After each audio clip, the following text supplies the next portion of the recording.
मंगलम भगवान विष्णु, मंगलम गरुड़ध्वजा, मंगलम पुंडरीकाक्षः, मंगलाय तन्नो हरि। हरे कृष्णा, राधे राधे। आप सभी को धन त्रयोदशी के पर्व की बहुत बहुत शुभकामनाएं। कार्तिक कृष्ण त्रयोदशी को धनतेरस का त्योहार मनाया जाता है। आज से दीपावली का 5 दिवसीय त्योहार शुरू हो चुका है। ऐसी मान्यता है कि इसी दिन समुद्र मंथन से अमृत कलश निकला था और देवताओं के वैद्य धन्वंतरी अमृत कलश लेकर प्रकट हुए थे। इसलिए आरोग्य के लिए इस दिन धन्वंतरी की उपासना होती है। इस दिन आप धातु से बना कोई पानी का बर्तन खरीद सकते हैं। गणेश और लक्ष्मी की अलग अलग मूर्तियां खरीदें। खील, बताशे, मिट्टी के दीपक जरूर खरीदें। अंकों का बना हुआ धन का कोई यंत्र भी खरीद सकते हैं। इस दिन सोने चांदी के आभूषण खरीदना भी बहुत शुभ माना जाता है। धन त्रयोदशी आप सभी के लिए मंगलकारी हो।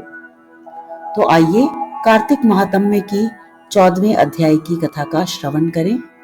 तो बोलिए बांके बिहारी लाल की जय। इस प्रकार जालंधर को धर्म पूर्वक राज्य करता देख देवता शुद्ध हो गए। उन्होंने देवाधिदेव शंकर का मन में स्मरण करना आरंभ किया। तब भक्तों की कामना पूर्ण करने वाले शंकर जी ने नारद जी को बुलाकर देव कार्य की इच्छा से उनको वहां भेजा। शंभु भक्त नारद शिव की आज्ञा से देवपुरी में गए। इंद्रादिक सभी देवता व्याकुल हो शीघ्रता से उठ नारद जी को उत्कंठा भरी दृष्टि से देखने लगे। अपने सब दुखों को कहकर उन्हें नष्ट करने की प्रार्थना की। तब नारद जी ने कहा, मैं सब कुछ जानता हूँ, इसलिए अब मैं दैत्यराज जालंधर के पास जा रहा हूँ। ऐसा कह नारद जी देवताओं को आश्वासित कर जालंधर की सभा में आए।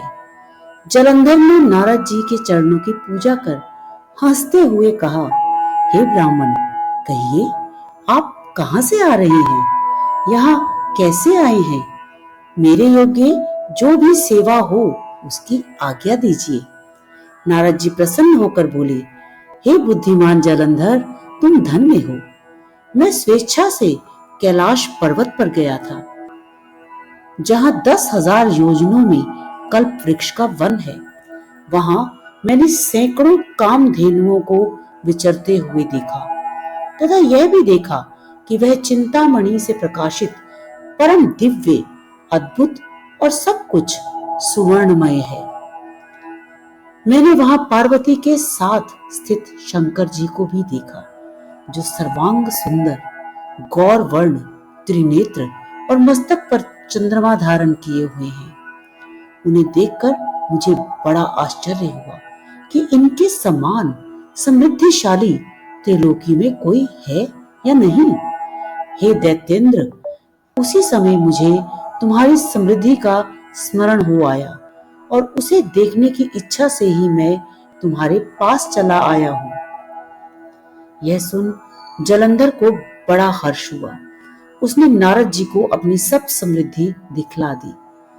उसे देख नारद जी ने जालंधर की बड़ी प्रशंसा की और कहा कि निश्चय ही तुम त्रिलोकीपति होने के योग्य हो। ब्रह्मा जी का हंस युक्त विमान तुम ले आए। दयुलोक, पाताल और पृथ्वी पर जितने भी रत्नादि हैं, सब तुम्हारे ही तो हैं। ऐरावत, उच्च श्रवा घोड़ा, कल्प वृक्ष और कुबेर की निधि भी तुम्हारे पास है। मणियों और रत्नों के ढेर भी तुम्हारे पास लगे हुए हैं। इससे मैं बड़ा प्रसन्न हूँ, परंतु तुम्हारे पास कोई स्त्री रत्न नहीं है। उसके बिना तुम्हारा यह सब कुछ फीका है। तुम किसी स्त्री रत्न को ग्रहण करो। नारद जी के ऐसे वचन सुनकर दैत्यराज काम से व्याकुल हो गया। उसने नारद जी को प्रणाम करके पूछा कि ऐसी स्त्री कहाँ मिलेगी जो सब रत्नों में श्रेष्ठ हो। नारद जी ने कहा, ऐसा रत्न तो कैलाश पर्वत में योगी शंकर के ही पास है। उनकी सर्वांग सुंदरी पत्नी देवी पार्वती बहुत मनोहर हैं। उनके समान सुंदरी मैं किसी को भी नहीं देखता। उनके समान उस रत्न की उपमा तीनों लोकों में कहीं नहीं है। देवर्षि उस दैत्य से ऐसा कहकर देव कार्य करने की इच्छा से आकाश मार्ग से चले गए। तो बोलिए श्री लक्ष्मी नारायण भगवान की जय।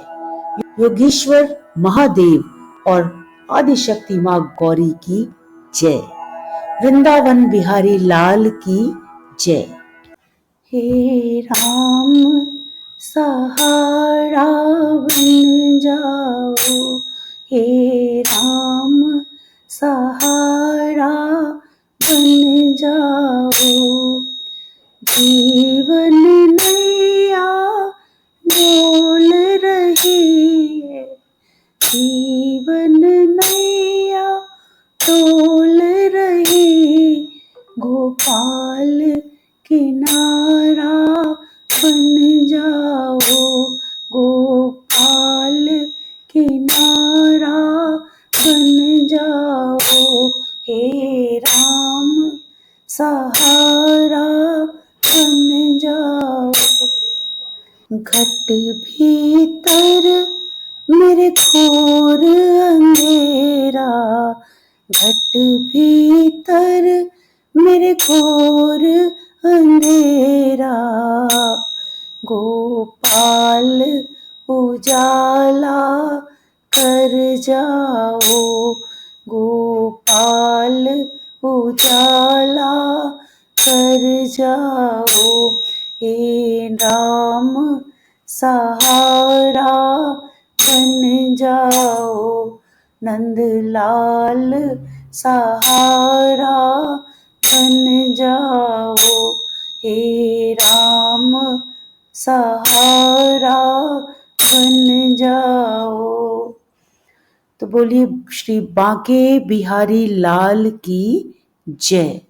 यदि आपको यह वीडियो पसंद आई हो तो कृपया लाइक के आइकन को प्रेस करें और आगे भी जुड़े रहने के लिए चैनल को सब्सक्राइब करें। कमेंट बॉक्स में जय श्री राधे लिखना ना भूलें। जय जय श्री राधे।